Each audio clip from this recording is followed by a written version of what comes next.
Bonjour à tous, bienvenue sur Banghywood. Pour notre entretien de la semaine, nous avons l'honneur et le plaisir de recevoir Princesse Léonie Kangala. Bonjour Princesse. Bonjour. Enchantée. Et moi là. Je suis très intimidée, hein. Vous allez m'excuser, mais... Il faut pas, au contraire, on est là en famille, détendue. Voilà. Alors, dites-moi votre identité et pourquoi ce nom Princesse Alors, je suis Léonie Kangala. Je suis la fille de Feu Prosper Kangala, qui était le compagnon de lutte de Feu Barthélemy Buganda, le premier président de la Centrafrique. Et voilà, on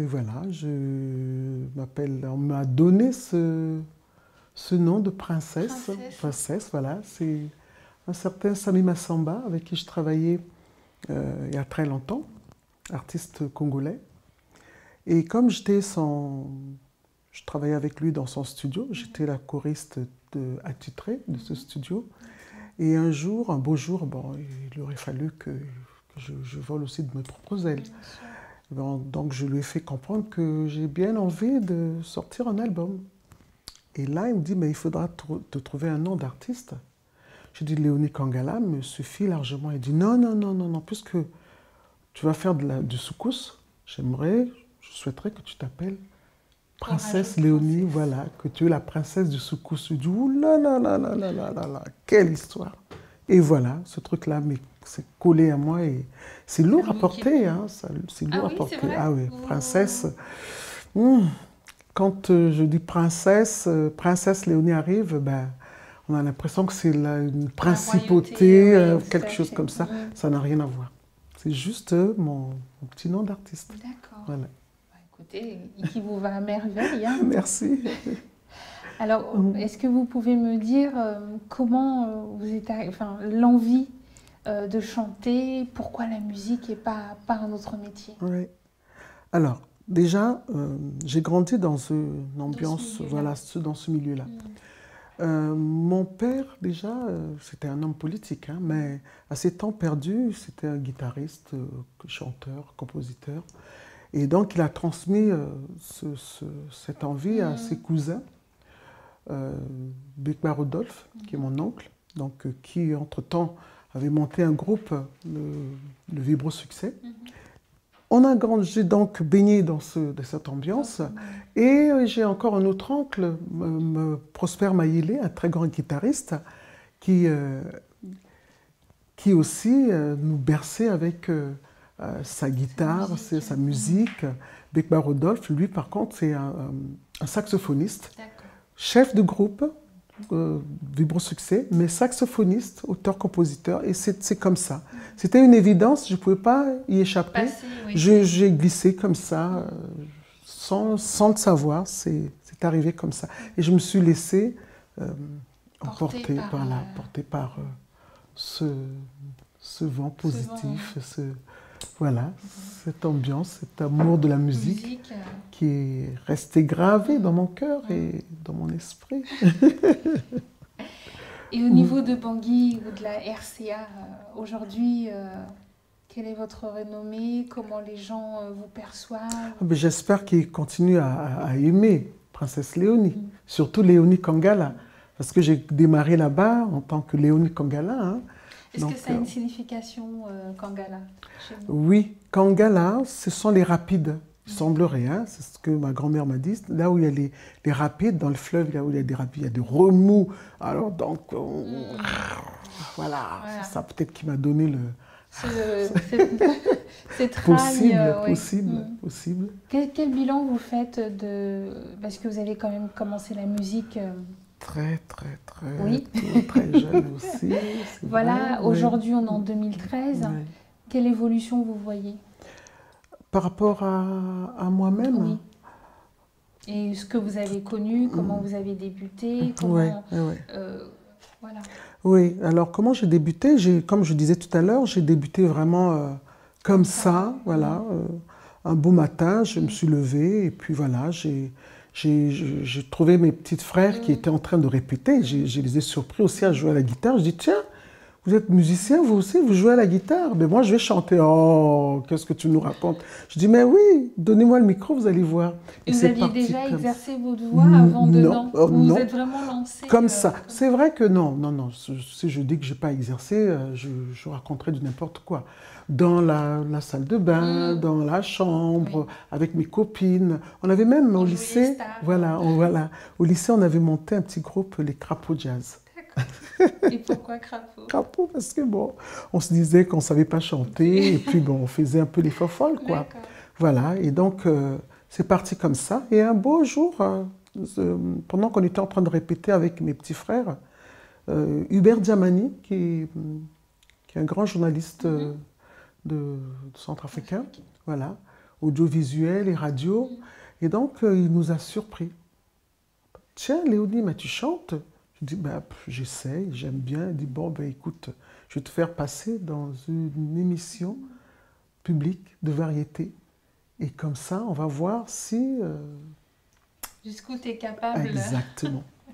Et voilà, et c'est parti comme ça pendant cette émission. Donc, j'ai interprété beaucoup les chansons des variétés françaises. Pourquoi? Parce que je travaillais à la télévision aussi. Comme j'écoutais beaucoup ces variétés à la télévision, bon, c'est ça, chez nous, on passait plus, à cette époque-là, surtout, les variétés françaises, les variétés venant d'ailleurs. Vous avez un artiste français en particulier que... Ah oui, j'ai interprété pratiquement tout le monde. Johnny Hallyday, Françoise Hardy, Sylvie Vartan, Piaf. Piaf, c'est Charlie Perrier qui m'a fait découvrir Piaf. Je ne la connaissais pas. Voilà, Charlie Perrier, qui est un grand chanteur centrafricain, qui m'a fait découvrir Edith Piaf. Et voilà, et donc c'est parti comme ça. Un beau jour, il a animé une émission, il m'a demandé de venir animer avec lui. Et j'étais là, comme je travaillais, donc on était collègues, on travaille à la télévision. Et qui il reçoit? Le trio Madjessi. Oh là là là là, le trio Madjessi. Vous étiez fan avec votre comment Surtout que c'était un groupe qui faisait vraiment un genre exactement, et puis un genre qu'on ne connaissait pas. Voilà. C'est l'inconnu. Exactement. Et je me suis retrouvée là dans cette ambiance-là. Et puis j'ai pris le micro, j'ai commencé à accompagner les trios Madjessi et j'ai pris goût. Et puis voilà, c'est parti comme ça. La Kangala attitude est montée, quoi. Exactement, exactement. Par rapport à la musique de l'époque, c'est vrai que le centrafricain a été très influencé par la musique venant d'ailleurs, la rumba, une musique afro-caribéenne qui a été adoptée par l'Afrique centrale. Le Zaïre, le Congo, le Congo démocratique, le Congo Brazzaville, Cameroun, Centrafrique, le Tchad, l'Afrique centrale en général faisait de la rumba. Bon, maintenant, avec le recul, maintenant quand je vois ce qui se passe, comment cette évolution, comment nous sommes démarqués quand même de cette rumba, qui fait que on pourrait éventuellement avoir une autre identité. C'est ça qui fait l'identité, parce qu'on a ramené beaucoup de folklore dans la musique centrafricaine, tout en gardant un petit peu ce soukous, et il y a toujours cette tendance, mais il y a une évolution, Et aujourd'hui, quand je vois les jeunes qui arrivent, qui poussent, essayent de percer, et qu'est-ce qui se passe? Il y a un mélange de cette nouvelle tendance. Parce qu'il y a le R&B, il y a le slam, il y a le hip-hop. Alors donc, il y a cette symbiose de rythme, de genre, qui fait qu'il y a quand même une nette progression, une nette différence, amélioration. Le folklore avec le modernisme, et voilà. Donc alors qu'à l'époque, on était plus dans le domaine du folklore, parce qu'on en consommait énormément, parce qu'à l'époque, lorsque il y avait une grande manifestation où les chefs d'État rendaient visite, arrivaient dans un village ou à Bangui même, c'était le folklore, c'était tout de suite, voilà. C'était vraiment, c'était animé, des danses traditionnelles. Voilà, donc avec l'arrivée de la musique électronique mélangée avec le folklore, ça a donné un genre. Et aujourd'hui, avec le R&B, le hip-hop, le slam, il y a des jeunes centrafricains qui slament en sango et c'est beau, c'est beau. Ces belles voix centrafricaines, ces jeunes filles qui essaient de se frayer aussi un passage, un chemin dans cette jungle, labyrinthe. Voilà. Alors donc je disais qu'il y a de l'espoir, puisqu'il y a eu pas mal qui se sont démarqués. Regardez Laetitia Zombé qui est sortie de ce lot. On a Lydie Mamba qui est sortie aussi de ce lot. Il y en a d'autres que je connais, je ne me rappelle plus les noms. C'est quoi la force de ces personnes? Pourquoi eux réussissent? Mais c'est parce qu'il faut croire. Il faut croire, avoir la foi, croire en ce qu'on fait, croire en ses capacités, son talent, y croire et se donner les moyens. Même si c'est peu, mais faire de telle sorte, frapper ou aller les portes. Voilà. Aujourd'hui, vous dites que vous faites un album de rumba, c'est ça? Oui. Qui est très tendance apparemment, parce que Kofi aussi est très rumba apparemment. Oui. La rumba revient tout doucement. Tout doucement à la mode, oui, dans les mœurs. Ouais, je pensais que la rumba était toujours là. Pourquoi je reviens à la rumba? C'est tout simplement parce que moi, je ne faisais pas de la rumba quand j'ai commencé. Je faisais de l'afro-funk, j'ai toujours eu à faire autre chose que de la rumba. Je me suis dit, la rumba est pour ceux qui savent bien la faire. Je préfère laisser la rumba aux belles dames comme Billy Abel, comme Abissouria. Ces femmes-là, elles savent chanter, comment manier la langue, voilà. Mais comme avec le temps, on prend de l'âge, je me suis assagie. Je dis, Léonie, tu n'as plus la force de sauter comme tu avais l'habitude de faire, danser calmos, la rumba. Et voilà, je suis revenue à la source.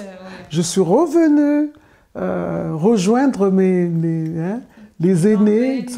Et c'est de la belle musique, c'est de la bonne musique quand c'est bien composé, bien... Oh là là, c'est magnifique.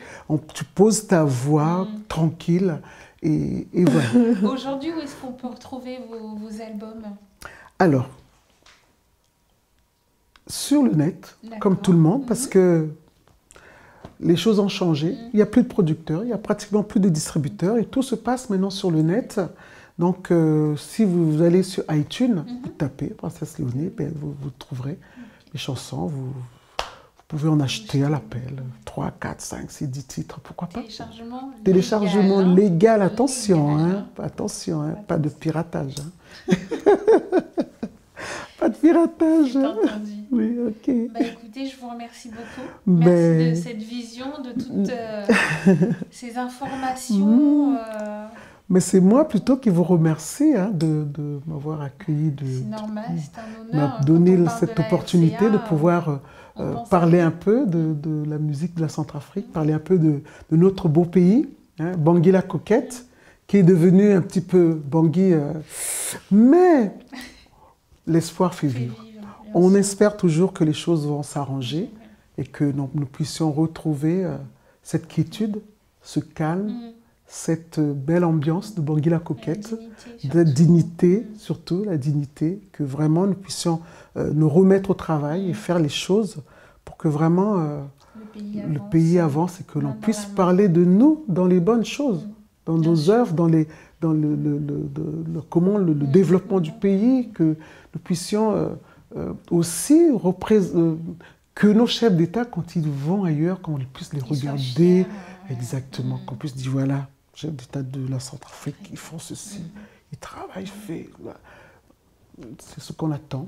On espère que les choses vont s'arranger. Voilà. Merci beaucoup, merci à vous, merci à Bangui Wood, c'est joli Bangui Wood.